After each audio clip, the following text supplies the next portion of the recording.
Today I'm going to start a little project on my Triang Dollhouse. This little outdoor area, I'd like to dress that up and make it look a little bit more festive, and then work a little bit on the inside of the house. See you inside.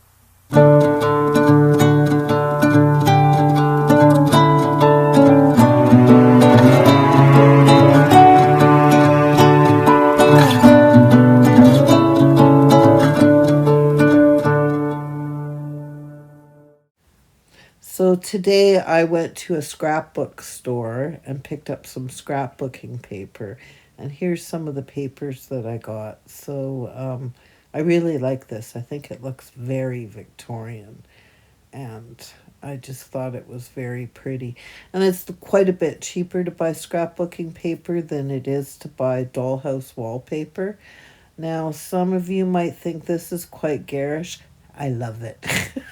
I just absolutely love it. So I bought that one. And I couldn't really choose between the two, so I bought both of them. This one is a little bit smaller print, but I thought I kind of like the stripes a little bit better. And then I also bought this one. I'm not sure exactly what I'm going to use this one for, but I thought it was quite pretty. So as you can see, I did re-wallpaper the main floor in this lovely print. And then I did the entire upstairs, as you can see in this print.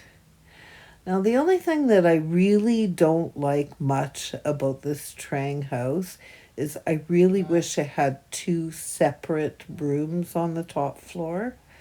But anyways, you can see here, like, look how wide this house is. So the rooms go pretty far back, both on the left and on the right side. So you can see here that there's quite a bit of room, more so than what you would want one big giant room. So what I did is I've had this little room divider around for quite a while. I actually really like it. I think I got it at Michael's craft shop, but that was like quite a long time ago. So unfortunately, it just will not fit in the top floor. But I mean, it's just almost there. As you can see, the top floor is a little bit shorter than the main floor. So just putting it in sideways, because I guess you could put it in either way. That's kind of how I want to divide the room. So I have one room on one side and one room on the other side. But of course I don't want to install it that way. So I'm just going to get out some sandpaper and sand it down. And if you notice the big W on my hand, that's because I was scribbling all over my hand trying to make the pen work. So when I was cutting the wallpaper out. So I've sanded this down. And as you can see, it really didn't take much sanding. And it fits. Voila. And it fits good, like perfect, like a wall. I don't want to glue this in because I don't want it to be a permanent fixture, but just tuck it in. As you can see here, it's not all the way to the back wall. There you go.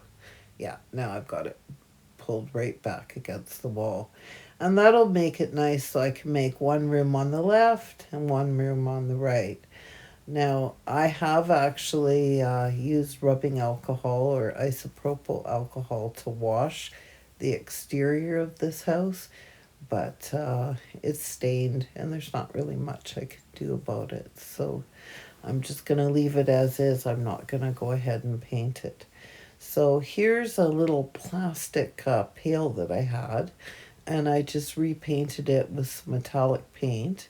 Then I filled it with air dry clay, a little bit of glue, and you can see here I'm pouring a tea bag over top of it just to kind of give it some dirt. So that's how I make dirt. And as you can see, it's just a regular tea bag. And these are those flowers that I made in the previous video. Only these ones are a little bit better to scale because instead of using the raffia paper, for these ones, I just used tissue paper. So and I just shoved them into that little pail. So I think that actually looks quite good.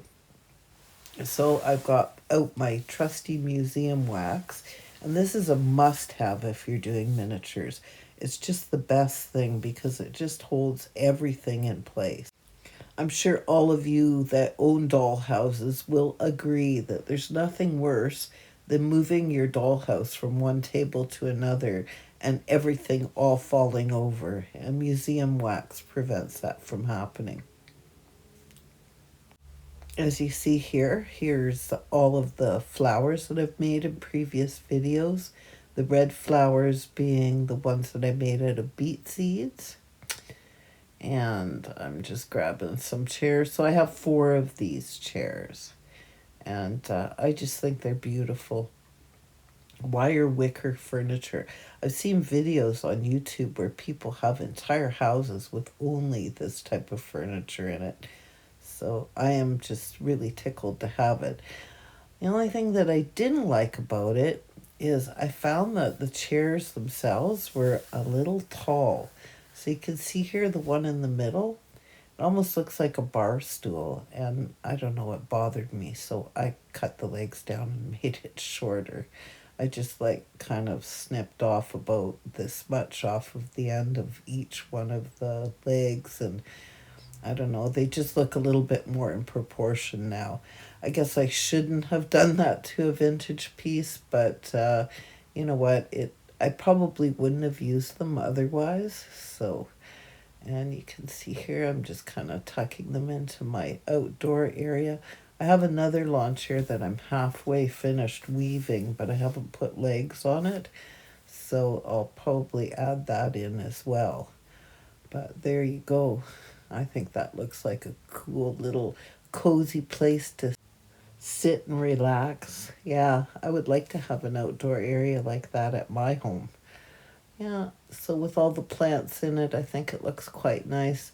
Although I do think that the walls are a little bare, it'd be kind of cool to have some kind of outdoor decoration for the wall. I'll just have to put my thinking cap on and figure out what would look good there. So you can see here, there's the main floor with my new wallpaper. I'm really quite pleased with it. Originally, I had not wanted to change the wallpaper, but I'm glad that I did. And then here's the upstairs. I'm quite pleased with that wallpaper as well. Just use the light here and give a little bit of light. It's actually quite a dark dollhouse. It definitely will need to be lit up. So I'm really happy with the way this is looking. I can't wait to stuff it full of furniture. And as you can see here, I dipped the ends of the legs of these chairs in white acrylic paint just to cover the bare metal from cutting the legs off. Well, I'd like to thank you very much for joining me today. Please hit that like button and please subscribe. And don't forget to press the bell or notification button so you know when I'm going to be sending out a new video. I'm so thankful to all of you that have subscribed to my channel. Tell your friends.